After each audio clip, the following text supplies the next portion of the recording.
WXCO 98.9, Wausau's real news and great conversation. Here's your Daily News Roundup. For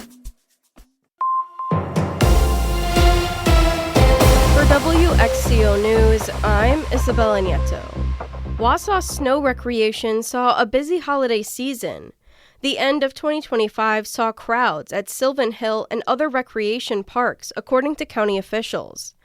Marathon County Parks, Recreation, and Forestry Director Jamie Polly gave an update to Wausau's Parks and Recreation Committee on Monday. We were fully open for all of Christmas break for the first time in a few years. She said there were some growing pains during the week of Christmas. It was so busy this year that we had lines almost every day during Christmas break, and so a lot of positive comments, but a few negative of having to wait in line, and not everyone got to keep their tube. You had to give it to the next person who was waiting and then go back in the line, and we tried to get it through efficiently. Polly also said since the Christmas season was so popular, they may be able to continue to be open for the holidays in the future. There might be a little bit of changes in our operation, whether we cap the number of people and have just 7 different hour slots or a couple hour slots so people can come, and then we can get new people in. We have to talk about how we get a lot of people through. Winter recreation activities are open around Marathon County. According to the county's annual Fall and Winter Recreation Guide, Wausau sledding hills open as soon as there's enough snow on the ground. The city has also opened 3 outdoor ice skating rinks, and the 9 Mile Forest Recreation Area is offering snowshoeing, skiing, and winter biking.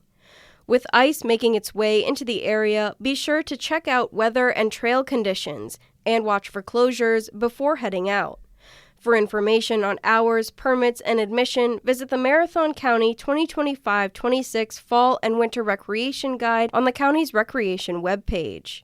Wisconsin's pandemic-era child care program ran out of funding last summer, and in the state's biennial budget, a new program to bridge the gap sends support to providers and families, but some providers aren't eligible to apply.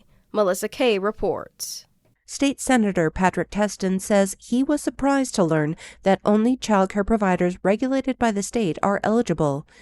That leaves some providers licensed by tribal nations unable to access that money. What was brought to our attention and we were not aware of is that our tribal nations, they aren't able to qualify. And many of our tribal nations, including the Ho-Chunk, have their own child care centers, and they provide services not only for their own tribal members, but for others within the regions that they serve and operate in. A bill at the state capitol would fix that, letting Native nations also qualify for the bridge support payments.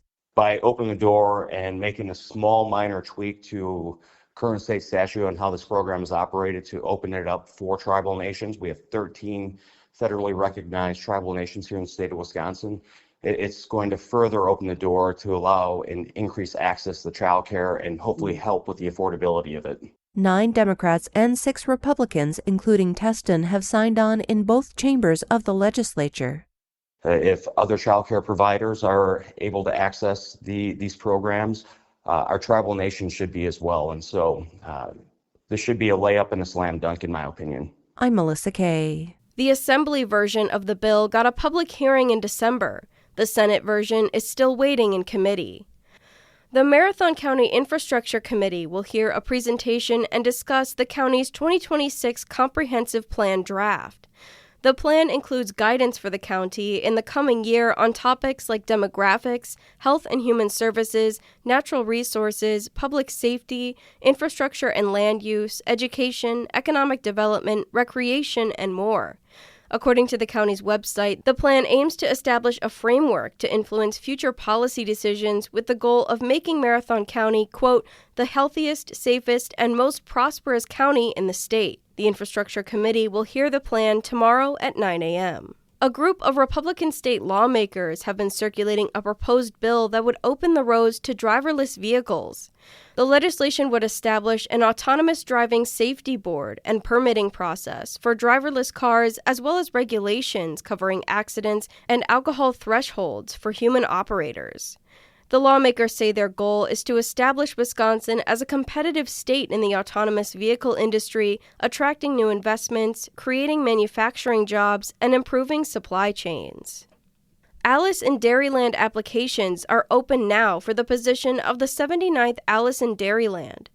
The Wisconsin Department of Agriculture, Trade, and Consumer Protection invites individuals with a passion for promoting agriculture to apply now through January 30th. Alice in Dairyland applicants should have an interest in Wisconsin agriculture, public speaking experience, and at least 3 years of experience, education, or training in communications, marketing, education, or public relations. Applicants must also be Wisconsin residents and at least 21 years old. You can find out more and apply at aliceinDairyland.com. I'm Isabella Nieto for WXCO News.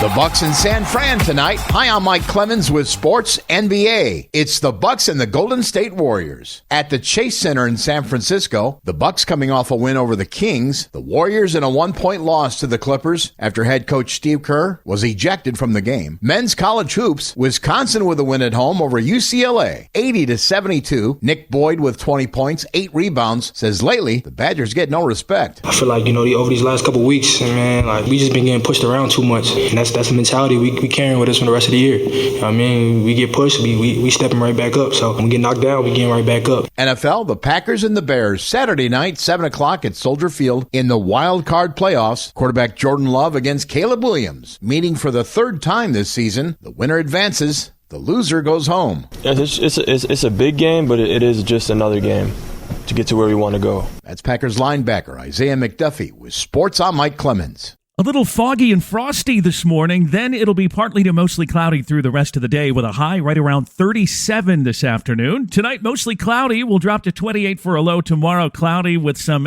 afternoon light rain and a high tomorrow near 39. I'm meteorologist Sean Cable.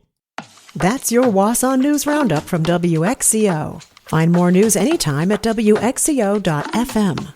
Subscribe to this podcast on Spotify, Apple, or wherever you find your podcasts.